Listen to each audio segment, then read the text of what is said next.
So how do you think Man United season's gone? Well, I was listening to the radio the other day. Carrick they were 15th when Carrick took over. They were closer to the relegation zone than they were Champions League. So I think if you look at what he's actually done since he's come in, took them to third place. It's an unbelievable run that he's went on, and it hasn't been anything other than just putting players in the right positions. That's my fear. Do you know, like, when you look at what he's done, he came in, he steadied the ship, put people where they should be, went back to basics, and he's had a good run. The problem is that he's now got to build on that, and next year he's got to start coming up with the system. He's got to start bringing players in that maybe he isn't choosing. You know, they'll come from Wilcox and Barada, won't they? So you can get a lot of plaudits for picking up a bad situation and making it better. Yeah. Once it's a level clean slate, and you've got to go again. There's no excuses next season for him. No. He was in a win-win. If it had gone pear-shaped, he could have just said, "Look at this mess that I've picked up."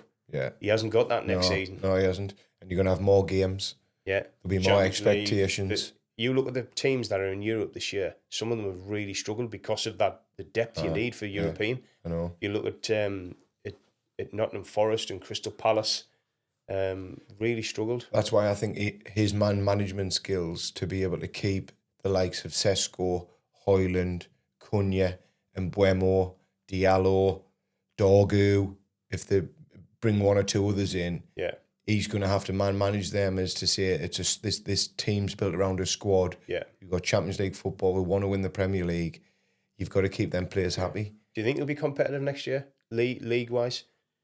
I think they'll be in the top four again. Yeah. I think it's going to be a big ask to win it, because you've got, obviously, Man City. It's still, they can peak at any time, which they have done towards the end of the season. Arsenal will build on what they're going to win. Yeah. They've getting to a Champions League final. They look as though they're going to win the Premier League. So all of a sudden now they're going to invest even maybe another 100, 200 million in players. Yeah. Their current squad depth is one of the best in Europe. Arsenal's. Because you look at the bench week in, week out, it's like, well, how's he not starting? How's he not starting? Whereas the other clubs, I don't think have got that at the moment. Yeah. So I do think it's going to be tough for us next year. I do firmly believe, though, that getting into the Champions League will massively help us in recruitment. Yeah, for sure. Massive. Yeah. Do you think there's a big cull required?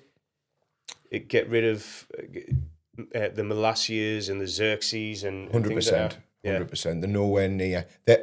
It's not their fault, but it's players like that got Amarim to probably where he was at 5th, sitting 15th in the table and being a laughingstock. Yeah. You can't carry that now. Man United, it's been years since they've won anything or been the big club. They need to get back to that, and them players aren't. Do you think it's been very much the club's fault? What's happened? There's been some bad management appointments, and there's been some bad recruitment. Mm-hmm. Some of them players, like you've said, they are nowhere near the level. Yeah, nowhere near. Yeah. I think it's been I think it's happened to a lot of clubs, the way they get ran from behind the scenes. I think that's a business, isn't it? And you look at Tottenham at the moment, you look at Chelsea at the moment. Yeah. Liverpool had their spell years ago where, they couldn't do anything. Yeah. And it's happened to Man United now. So I do think it's just when a club gets mismanaged. Yeah. And I've seen clubs fall down the leagues through, being mismanaged. I mean, look at Leicester. Back-to-back relegations. They won the Premier League 10 years ago. Yeah. Blackburn winning League One, ex-Premier League winners. Yeah. So how can you mismanage a business that far? To that extent. Yeah.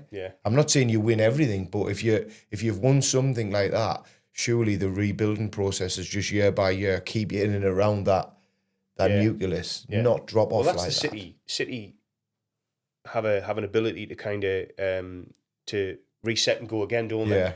From the De Bruyne era and stuff like that, they've rebuilt. Yeah. And it's now Cherky and players like that, Yeah. So other clubs need to learn from that. And Man United need a massive recruitment this year. I think they need 2 midfielders for me. Yeah. They need a right back They need to bring Hoyland back so they've got competition up front. Definitely. Not Xerxes and and playing people in false positions. Yeah. And Buemo's not a 9. Cunha's not a 9. No. Mount's not a 9. Yeah. But they've got one at the club. They've got Hoyland, I know. who I don't know how it sits with his option to buy, or whether they can just buy him if they want, or Man United can bring Hoyland back from Napoli. But I would certainly be bringing him back.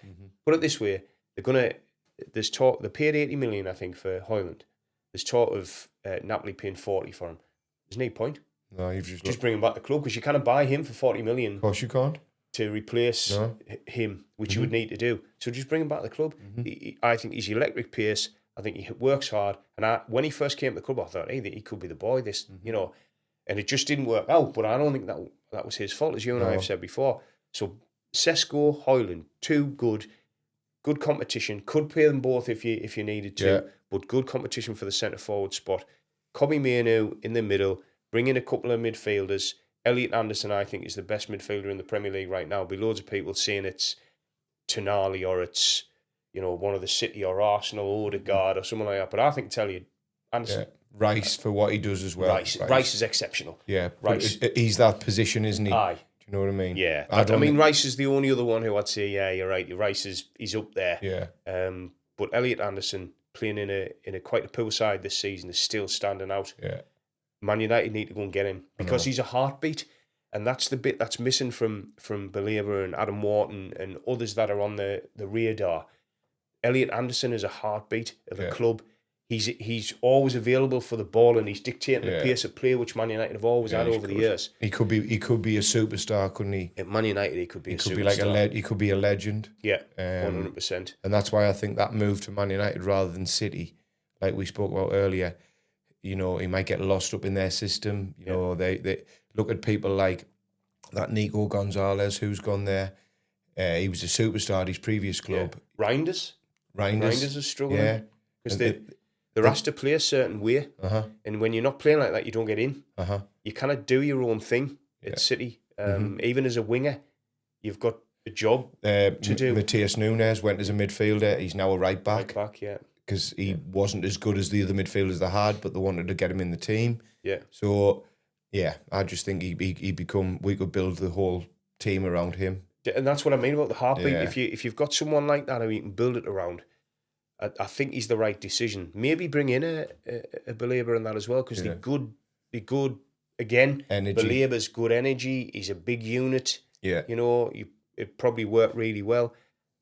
I think they need I think they need fullbacks. Yeah. I'm looking at Liverpool's team this season, and obviously speaking to Ken and stuff, like McAllister, he can't get about. So they're getting overrun massively in midfield. Wirtz, as much as he's a brilliant technician and he is a superb footballer, he's playing as that 10, which is linked to in midfield. Yeah. So all of a sudden, him and McAllister in there, they're getting outrun. Because Wirtz isn't a physical player, is he? There's nothing on him. He's a dot, bless him. Did you see McAllister the other day, by the way? No. It's embarrassing, man. Against Villa. He goes and he pushes the Aston Villa player. And the Aston Villa player grabs his shirt and lifts his shirt up. And it, like, as it comes up, obviously it goes down holding his face and everything. They're like, come on, man. And they end up getting beat. They got outrun. Yeah. And you're like, that's the bit that has to stop. And I tell you who I saw do it as well. Tottenham against Sunderland. So I'm watching that live at the Stadium of Light.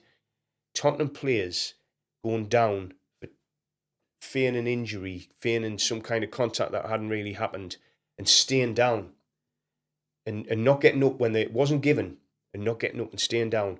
And your team are under attack here. I know. You're in the relegation zone. Yeah. Your team are under attack, and you're lying on the ground up there. Yeah. I tell you what, if I was a manager being you, once you're up, get yourself off of your son. Yet I've seen rugby players go into a tackle, break a nose, blood all over, pouring up in the back in the line ready to defend, and they have to stop the game for the physio to come on. But he wasn't going to get the physio on. I've got a job to do. Well, the one I saw, right, he's a lad, he's running through, bit of a tussle with the centre-half, he goes down, now it's really happened, no free kick given, but he stays down. Sunderland have got the ball now, and they're attacking, and he stays down. Sunderland attack, fizzles out, and it goes back to him now, and does he want to go, ref goes over him, does he need treatment? No, he's up now. No treatment, doesn't need treatment.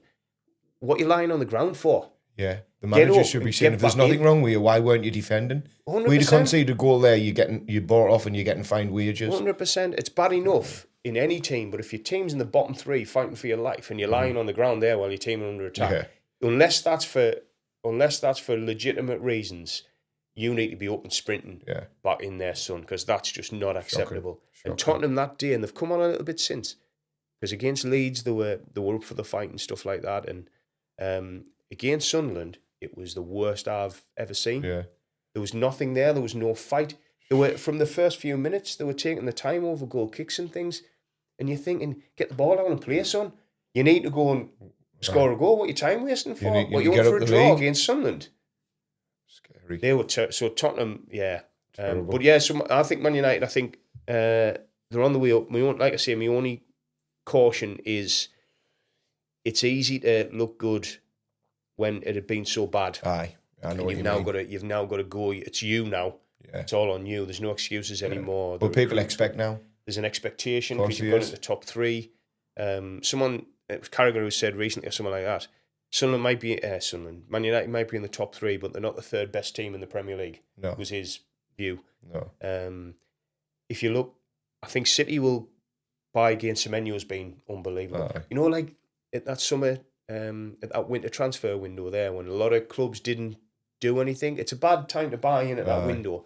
Man City went and thought, we need to plug a gap here, and they went and got Semenyo, didn't they? And he's been unbelievable for them. Well, if you look now what they've got, you've got Doku, you've got Cherky, you've got Semenyo, Foden can't even get in. Yeah. You've got Bernardo Silva, you've got Marmoush who struggles to get in, you've got Haaland. Yeah. Like the attacking players that they've got now. Yeah. But they've got some good solid defenders as well, haven't they? Yeah. Like Kusanov, people were hammering him when he first came. Who's this guy? He plays for Uzbekistan. But I tell you what, he's a Rolls Royce. Yeah. An absolute Rolls Royce. Aye. So they'll come again next season. I think they've had a off season by their standard. I know they could still win the league and they've won 2 cups, but actually they've went on little runs where they've been beat for a few games on the bounce and stuff, you know. I know. And so then they come back and win like 5 in a row, don't they? It's like... But if they'd been more consistent this season, they'd be blasting the league. Yeah, they would have run away with it. Aye. Arsenal will come back again. There's no doubt about that. Chelsea at some point the players they've got, it has to come good, doesn't it? They've got too many though. Aye. Too many players. Like, I know you need a good squad and that, but like, you could put a different 16-man squad out every week for Chelsea. Yeah. And that's where... And you can get lost as well, like if you... And they buy in players like Garnacho, who Man United want rid of because of the toxic sort of nature he brought to the squad, and he's done out. £50 million. Aye. That was Man United. Get that deal done as fast as you can. He doesn't offer anything. He's not blistering pace. When he first broke through at Man United, though, and it was just raw. That's what it was. He just get the ball and run. Yeah. And then it feels like it's been kind of almost coached out of him to turn around and keep the ball. Go back, keep the ball. Yeah. Aye. When I want to see players like him, and when Rashford first broke through, that's how it was with Rashford. He'd just get the ball and run, and you're like, this is brilliant. Exciting. But after a while, and after they've been in the first team for a while, that goes for some reason. I don't know why. So I'm hoping that new Rio Ngoma at Liverpool. Yeah. Like, if that happens to him, he won't be the same player because he's electric at the minute. He comes on or he starts, and it's like gets the ball, and it's like he's going to make something happen. Yeah. But he's young and raw and fearless. Does that change once you become an established first teamer? It seems to, doesn't it? And you've got people coming through at Man United. That Shea Lacey looks a good player. Yeah, definitely. They've got some good young ones. You've got the centre. You've got the midfielder. Who apparently he's an absolute Jim Thwaites. Yeah, Thwaites. Really good. Yeah, really good. There's JJ Gabriel. Is there? Yeah, he's only 15. Supposed to be a good player, isn't he? Been training. And then there's the centre forward who has been actually in the first team before. Cheeto. Yeah. You know, is there an opportunity now to bring these people through? But interestingly, I was listening to something Nicky Butt said, and he said people get on about the team of '99 and the treble-winning team and that. He said we wouldn't have even gotten a sniff in like the '94 team with Robson and Pallister and Bruce and all them. He said that it was timing. Yeah. That team was at a tipping point where they were probably where Man United are now, where the need and influx of good quality players, because there's so much there that aren't good enough, and they came in. He said, but we wouldn't have gotten near the other team. It was Neil Webb, Paul Ince, Brian Robson, Pallister, Bruce, Irwin, yeah. Aye. Yeah. And Mark Hughes, Kanchelskis, Brian McClare, Ryan Giggs, because he was a year or two older than them. Yeah. They wouldn't have gotten No. they wouldn't have gotten the near, so it's timing, isn't it? Mm-hmm. And that's where Man United are now. Is it time to go looking at what quality is already there? We've already talked about Elliot Anderson, came through at Newcastle. They wanted some money because of PSR, sold him for 30 million quid. He's probably £100 million pound player. I know. And when we did a show before, the Newcastle fans were going mad, weren't they, sick because we hadn't included Tonali in our team. But I don't think he's been particularly good this season. Well, definitely towards the back end of the season, probably the last 2 months, it looks as though to me he's playing for a move away. Well, he's another one on the Man United radar, isn't he? He is when he's on it, mind. He's a good player, but I worry about character if somebody's doing that. They're not performing because they want to be away. Yeah, because it's about you then, innit, and not the team. I tell you who's the other one, and I don't get it, because the quality just isn't there. The work rate is and all that, but the quality isn't. That big Joe Linton, they call him. No. Mate, there's no quality there. No. Well, he just runs about the pitch Did you see him when he did come up against real quality in Pedri? He couldn't get near him. Because they turned him into a midfielder because they brought him as a centre forward. It wasn't working out. Brought him back, midfielder, run all day. Fans love him. Put a big tackle in, give the fans a big cheer and all that. But the quality is just not there. I'm sorry. I watched them the other day. And I was like, he's just not a very good footballer. If you're Newcastle and you're the richest club in the world and you've got 55,000 mad Geordies every week who expect things now, the cost to do, they're the richest club in the world, they've got the richest owners. Joe Linton isn't your player. Not when you've spent hundreds of millions of pounds. He's not. Just very quickly on Newcastle, Elanga hasn't worked out. And we said at the beginning of the season we didn't think it would, but you never know. He's just not. He's not good enough to play in a side like that. Wiss has been awful. Yeah, terrible. Awful, and you can see he hasn't had that many opportunities, but when he has, he's missed some absolute sitters. Some clubs just fit players, and Brentford just fitted him. Aye. Newcastle certainly doesn't fit him. Definitely not. Walter Mara hasn't worked, although I do think he's a good player. I speak to the lads at work, say he's the worst spending ever. Yeah? Ever. They go to every home game. Yeah. They'll see him live. They said he's absolutely terrible. Did he cost 70 million? It's a record signing. 90 million? It was a record signing for Newcastle. So it's the worst money they've ever spent. Yeah. Ever. And who else did they bring in? Jacob Ramsey, who I think, he's a good player. Done all right. Yeah. Done okay, hasn't he? Yeah, but they paid 40 million for him or something. No. For an unproven player. Yeah, look at some of Sunderland signings for less than that. Sunderland's most expensive signing was Diarra for 30 million, and it hasn't worked for him either, by the way. Well, it did before his injury. He looked like he could be good, but then he's come back from the injury and it just hasn't worked. Sadiqi's been good. Sadiqi's been exceptional. They paid something like 20 million for him. Yakka, outstanding. Yeah. You could go through the. They're not taking Gertrude as option, are they? No, and it's interesting that because he's done all right, but doing all right's not enough, is it? Because Sunderland next season will want to go again, build again. Oh, definitely. They'll probably. I think we'll lose a couple. I'm really worried about this fella Enzo Lafay. There's clubs watching him, and at the club, yes, Shaq has been the most influential and the biggest impact, but Enzo Lafay is the best player. Yeah, he is at the club. Yeah, by a mile. Just exceptional quality. He's like Sunderland's Bruno, isn't he? Yeah. Touches of brilliance. Roofs, I worry about roofs. I think luckily Chelsea have started looking at that keeper again from a different side, because they were rumoured to be the ones chasing roofs the heaviest, but they've gone back to this other keeper. Because I think here's another thing for you.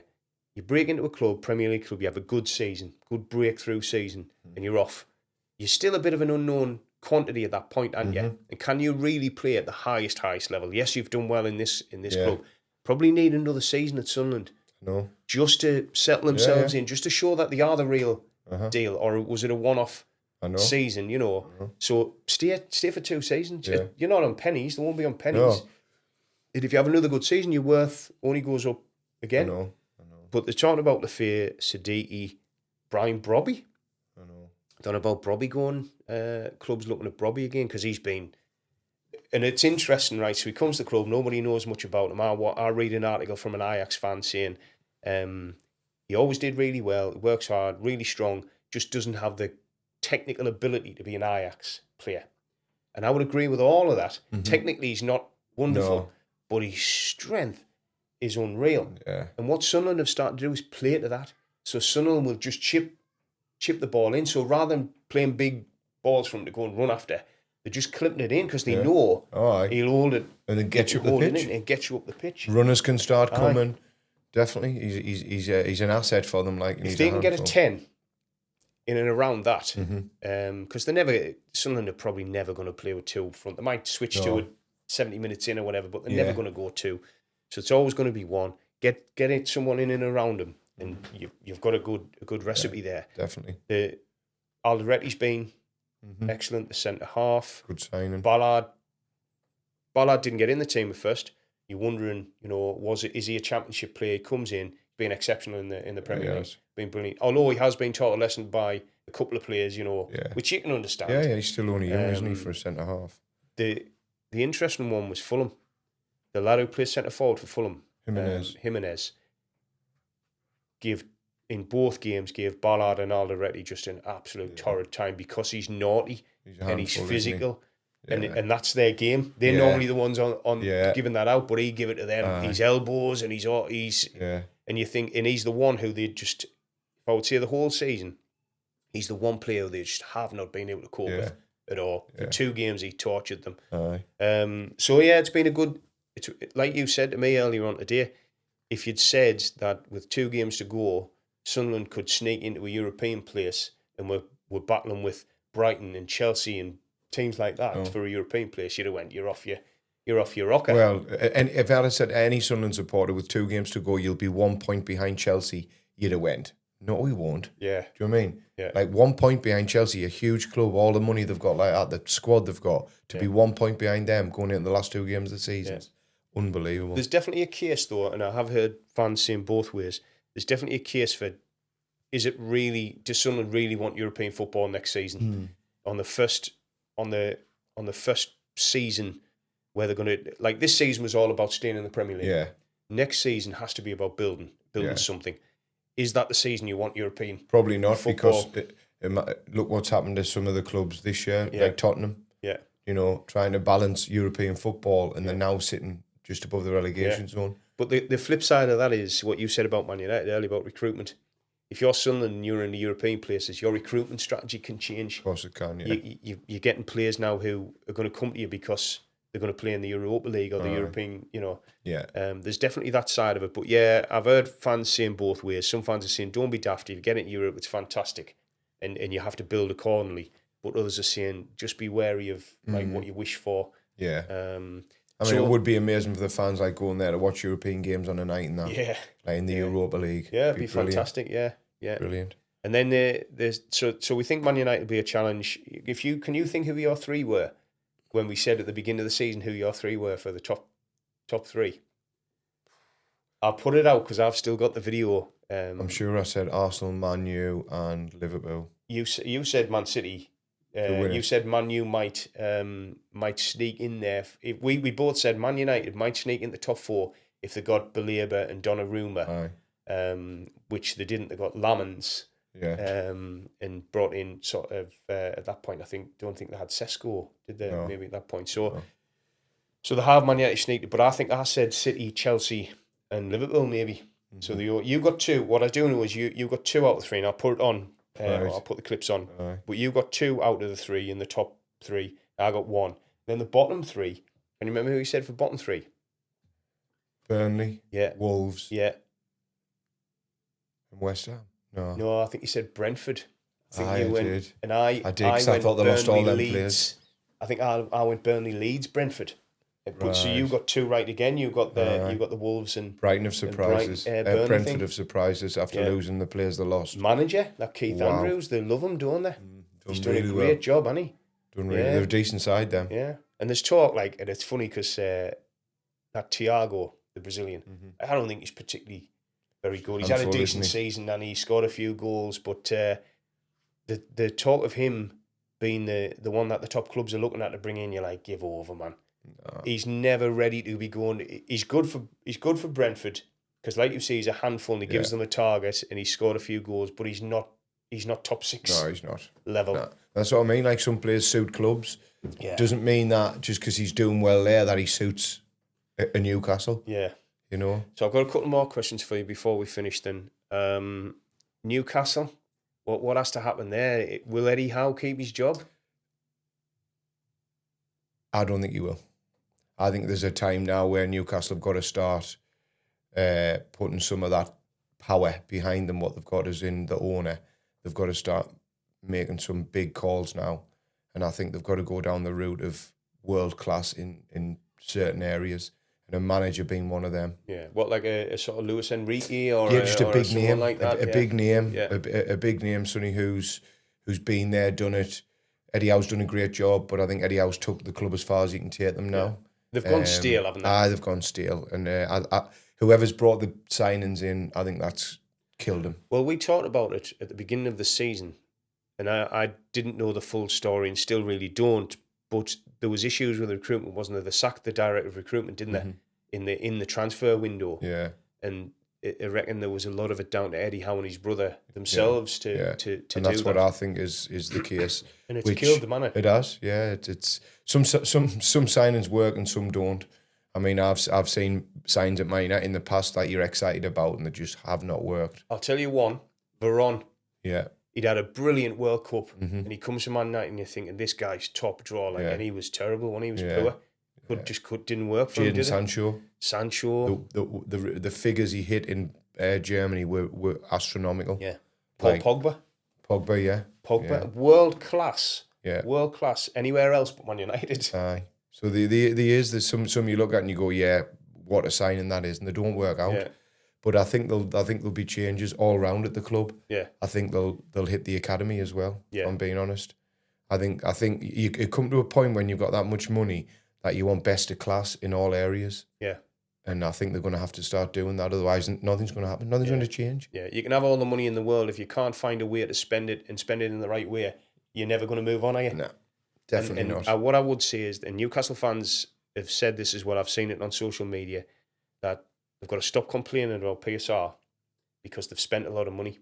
Mm-hmm. It's not like they've been limited to really low amounts of money to spend. Oh, no. They spent 200 million or something in the summer. I know. And it's just been poor recruitment. Yeah, that's absolutely. So I'm not sure. I've seen stories saying that they're going to stick with Eddie Howe and everything. But I'm the same as you. I think he's a good manager. He's done a good job. But I think there's just something where he's took them for that club at that level with the Saudi owners and with the expectations. I think he's at the final level there. I do. You know, when you get on about Arsenal and Celtic, and I'll talk about Celtic in a second, talk about players that have been there, done that, know how to get over the line. Mm-hmm. Eddie Howe's never done that. He's never. I know they won the Carabao Cup, and I'm a Sunderland fan. If they won the Carabao Cup, I'd be on the rooftops. I think it's fantastic, but it's not a league title. No. Do you know what I mean? No, he hasn't been there. He hasn't done that. He hasn't won the Champions League before. He hasn't won a league title before. They probably do need someone who has. Yeah, I agree. I mean, like you say, spending that money, you can go and get anybody. Yeah. You know what I mean? Go and get the best of the best. That's what the club needs. Yeah. Why has he bought the club if he's not going to win anything with it? Yeah. You buy a club to make it successful, especially that much money when you've got all that money at your disposal. So you need best of class in certain parts. And you need to find a way to do that, don't you? Mm-hmm. In following the rules, you need to find a way to sort of just skirt round them if you need to, and like Man City do and other clubs do. Because there's other clubs, Chelsea, for instance. Chelsea's income probably isn't anywhere near a Man United level or a Real Madrid or a Barcelona. The clubs that really, from a worldwide perspective, they're huge. Yeah. But they buy all the time. I know. And put them on 9-year contracts to get round it as well. So there's ways round it if you want to do it. Look at the money Liverpool spent in the summer. And we can talk about them another time because that just hasn't worked, has it? They got battered the other day off Villa. And they've spent, they probably spent the most, didn't they? Aye. 400 million or something. 105 million on one player. On one player, yeah. And then, the Wirtz wasn't Wirtz the most expensive Premier League player? I think ever? he is. I think he's, what is it, 120 million or something like that, yeah, which is crazy. And then Isak was over 100, wasn't he, for them or something like that? And it's just so that spending's one thing, but the recruitment's got to be right on it. Yeah, 100%. And that's where Newcastle fell down. I don't know if they fixed the recruitment issue. There definitely just needs to be a bit of a wholesale. There needs to be a reset in some of there. 100%. And bring 100%. In who they need to bring in. And that's awful. They've had a bad season off the back of the best season ever. Yeah. Winning the Carabao Cup, going into a season where fans are like buoyant and everything, and the finishing 12th, 13th, wherever they are. So why is that? So the best season ever, and then they go and spend 200 million, and it's a really bad season. And it's recruitment, and it's got to be, isn't it? It is. 100% it's recruitment. You know, you're making them summer signings and going, wow, and they just have not worked. They're just not good enough. That's the thing. Whenever you've watched them play, they don't impact the games, the goals, the assists. They concede a lot. Yeah. And late as well, they concede a lot of late goals, which is down to mentality. Mm-hmm. You know? I know. I mean, I don't think Bruno Guimaraes was injured for a while. He's vital to them. Yeah, he is very good. But can they keep all of them? I know, this is the thing. He'll want to go and play European football. I know. Can they keep all of them? Because he's been playing European football at Newcastle there, won the Cup, European football, Champions League places. Fantastic. But as well, I'm not saying anybody can have a one-off season, but it takes proper players to be able to churn it in, week out, season after season. Yeah. When you can churn it in season after season, you probably know you're a top player. Yeah. If you just hitty-missy and you have one good season and then that's it, you're not a proper player. No. Do you know what I mean? No. And that's why a lot, don't you? Aye. That's why the Man United, when they were, they won 13 Premier League titles out of 20. They had a nucleus of players that could do it, and we're hungry. Aye. We're hungry season on season. Never enough. Some of them Newcastle players might go, done our job, we've won a trophy. Yeah. 75 we're in the Champions League places. We've get in the Champions League, we've won a trophy, that's us done. Yeah. And we're talking about like that, like it was the best thing that had ever happened, instead of it being the start. Do you know what I mean? Yeah, definitely. So I think Newcastle wholesale changes required from the team and maybe the staff, as you say. Maybe it's time that it has to be best in class. And Eddie's took them as far as he can. We'll see. Yeah. We'll see. What about Middlesbrough? Really, really disappointing from where they were. Times they were top of the league. For a long time they were second in the league. And it just fell apart to the point where it looked like it was like, can they stay in the playoff places at one point? Yeah. Again, it's going on them runs at the right times, isn't it? And that's what the likes of Southampton Ipswich did. Ipswich. Southampton, Millwall, they all went on runs and pushed them up. Wrexham nearly did it. Towards the back end. Well, there's no point being top of the league for the first 10 weeks of the season. Yeah. It doesn't get you nothing. And they just let it, they couldn't score. And then I watched the games against Southampton, and in all fairness to the Borough and the Borough fans, Southampton were the better side over the two legs. Yeah, I only seen the second leg, and Southampton were way better in the second leg. I was disappointed with Middlesbrough. They came out, it was 0-0 from the first leg, and they kind of just like went through the motions, and as if they were playing for penalties, and like they didn't really come out and have a go at Southampton. They let Southampton get the ball and dictate and get the flow of the game going, and I was really, for a one-off game. Yeah, I get it if it's a league game and you would be happy with a point because it's a tough place to go and you want to sit in, but this is a one-off game that if you don't produce, you're out. Yeah, it was just very disappointing. And it was, I mean, the key is that it did look like Middlesbrough would be happy to go to penalties, and Southampton weren't. No, and Southampton went and got the goal late on in extra time. What do you think of the whole? And I'll say the words people have been using, but the whole Spygate issue. Because the neighbour was telling me, who was a Borough fan, yesterday, that they found more evidence that Southampton have been doing it regularly through the season, have been going and getting videos done of other teams within 72 hours of the game occurring, which is the rule, isn't it? I just don't know why they would even... What you would be able to pick up from video on a training session. But the way I looked at it was, let's say within 72 hours, you're probably honing in on your team, you're probably working on the set pieces you're going to use, corners, etc. And if you're the manager and you know how they're going to set up for the corners, and you know how they're going to set up for free kicks, and you know how they're actually going to set up, because you play. But isn't that isn't that the job of a good manager to figure that out quickly when the game starts? Or you can cheat and send someone to take videos of. It's. I just can't believe they would actually even think about doing it, Sonny. I really can't. And he's used a credit card at the Rockcliffe Hall, which is Middlesbrough's training ground. He's used a credit card there that belongs to Southampton Football Club. You know what I mean? But the kid that made do it, he will never get a job in football again. No, probably not. No. Do you know what I mean? So they've ruined somebody's life there, who's probably excited what he does. He's a video analyst or whatever. Yeah, they've made him go and do that, and now he probably won't get a job in football again. And if it's Southampton Football Club. He works for them. If they tell him that's what he's got to go and do, that's what he's going to go and do. 100%. And if he doesn't, if he goes, well, I'm not happy with that, it's breaking the 72-hour rule, they'll get rid of him. Someone else will. Because he won't be on a great wage. No. But this is where, for me, the FA or the Premier League or the PFA have got to step in and look after that lad. Yeah. Do you know what I mean? And make sure his name's cleared and that he would get another job because he was only doing it from his employees. It wasn't his idea. Yeah. Do you know what I mean? What do you think sanctions-wise then for Southampton? Do you think boot them out the final? I don't think they'll do that. What I think they'll hit them with a massive financial fine. And I'm talking massive. I'm talking, it wouldn't surprise me if Middlesbrough get given half of the money. If Southampton go up, they say you give 50% to Middlesbrough, which is £75 million.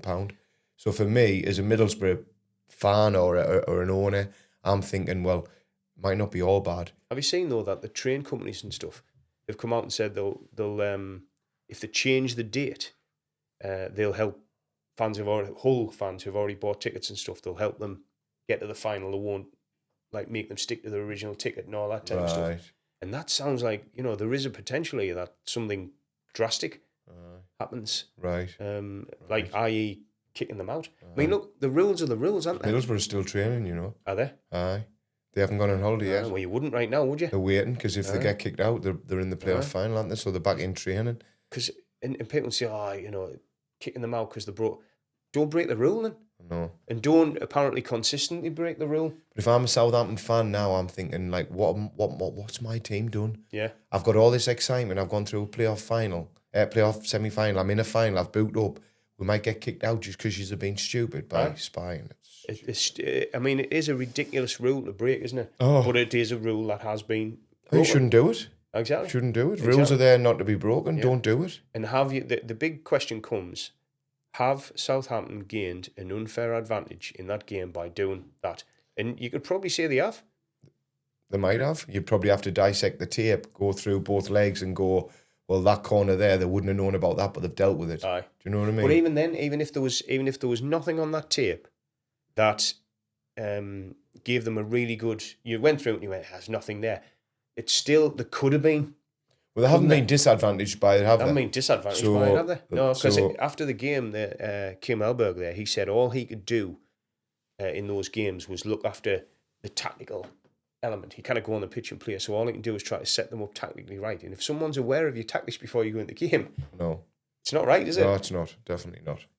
I mean, just for the fans, I wouldn't. It's not the fans' fault. So for me, and it's not the players' fault either. Yeah. So for me, they don't deserve to be kicked out, but they need to be hit with a massive fine for me, like a humongous fine to deter anybody from even thinking about doing it again. And if you're a Southampton fan, you probably take that fine on the chin, as long as you can continue on. Yeah. If you're a Borough fan, you probably want them kicked out. I know. Definitely. So that's an interesting one. And then the last one, Celtic yesterday. Oh. Did you watch the game? I didn't watch it, no, but they scored in late in. Yeah. Was it injury time again? No, it wasn't quite injury time, but it was like only minutes to go. Was it? Yeah. It was like, I can't remember, it was something like the 84th, 85th minute or something like that. It's been a shambles, that whole situation over the last week or two. The header penalty and all that. And it's weird because do you know what's wrong? You look at stuff on social media and you don't know what's real and what's not real. I've seen footages. Oh, no. I've seen images where it very clearly looks like it's his hand. And then I've seen ones where his hand's nowhere near and you're like, which ones are the real images here? You don't. I know. I mean, the clip I seen was the video of the game and the commentators were saying, like, look how fast the ball comes off his head. You don't generate that power with your hand. Yeah. So it must have hit his head. Yeah. But why is his hand there anyway? But you know what? And they have been saying that. I've seen that. But if your hand's against your head and the ball hits it, it's going to do the same thing. It's hit the same force. Yes, if his hand's off his head, then that's different. But if it was on his head almost, you know what I mean? And he's almost headed it through his own hand is what it looks like. And you're like, is that handball? I really don't know anymore. What I do know is the one that got yesterday definitely was. Celtic's first goal yesterday was a penalty. Was it right? And it was definitely a penalty. The lad slides in, he's in the box, and because he's sliding in, his hand goes up like that, and it's about a yard away. You get him given, don't you? Was that 1-0 or did it finish 2? That was Hearts were 1-0 up at that point there. Were they? And Celtic got the penalty a minute to go in the first half. So that, you know, what we always say, a perfect time to score, isn't it? And so that was ones apiece.